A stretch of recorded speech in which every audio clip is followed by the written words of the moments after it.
Mi sono chiuso nel mio studio, ho suonato i miei strumenti e ho provato a raccontarvi il mio viaggio.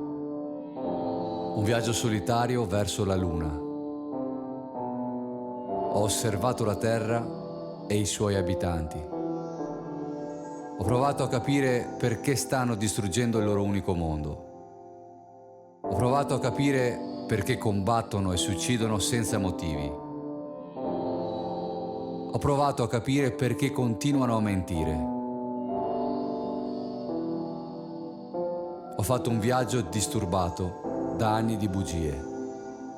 Un viaggio alla ricerca della verità. Proprio dove forse nessuno è mai stato. Here Monday 101. Allacciate le cinture.